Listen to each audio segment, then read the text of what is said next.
Grand डफ आणि जदुनाथ सरकारांनी जी शिवचरित्र लिहिली त्याच्याबद्दलची तुमची मतं काय आहेत? ग्रँड डफनी जे चरित्र लिहिलं आहे त्याला मराठी कागदपत्र फारशी उपलब्ध नव्हती. त्यांनी बराच प्रयत्न केला, त्याला 3-4 शिवाजी महाराजांची पत्र मिळाली. याच्याखेरीज त्याचं सगळं मुख्य जो भर आहे तो सगळा बखरींवर आहे.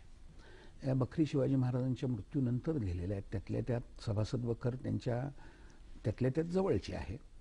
त्यांच्या मृत्यूनंतर 10-15 वर्षांमध्ये लिहिली गेलेली आहे की जो मनुष्य शिवकालात होता.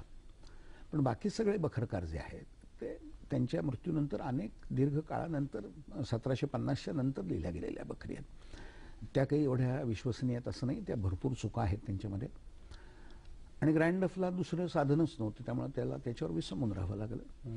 त्यांनी हेतू पुरस्सर विरुद्ध लिहिलं काही शिवाजी महाराजांच्या किंवा मराठ्यांच्या इतिहासाच्या, असं नाही आहे. पण त्याला जे उपलब्ध होतं, त्याला जे आकलन झालं ते त्याने लिहिलं, सुरुवात होती. जदुनाथ सरकारांचं असं झालं की त्यांचा मुख्य अभ्यासाचा विषय होता औरंगजेब. आणि त्यांनी स्वतःच त्यांच्या शिष्याला लिहिलेल्या एका पत्रात म्हटलं आहे की औरंगजेब हे माझ्या आयुष्याचा अभ्यासाचा विषय आहे, शिवाजी ही त्याची अनुषंगिक शाखा आहे. तर जदुनाथ सरकारांच्या दृष्टीनं ती अनुषंगिक शाखा असल्यामुळं त्यांचं मराठी कागदपत्रांकडे पूर्ण दुर्लक्ष झालं. आणि शिवकालीन मराठी समजण्या एवढं मराठी त्यांना येत नव्हतं. त्यांना मराठी थोडं ते शिकले होते, प्रौढ वयात शिकले, हे गोष्ट आदरच त्यांच्याबद्दल वाटेल कोणालाही. पण मराठी साधनांकडे दुर्लक्ष झालं. इंग्रजीचीही तेवढी साधनं त्यांच्याकडून वापरली गेली नाही.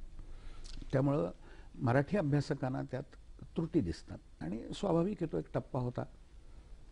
त्यामुळं इतर लोक त्यांच्या खांद्यावर उभे आहेत. फारसी साधनं त्यांनी पुष्कळ उजेडात आणली शिवचरित्राची, हे त्यांचं मोठेपणही आहे.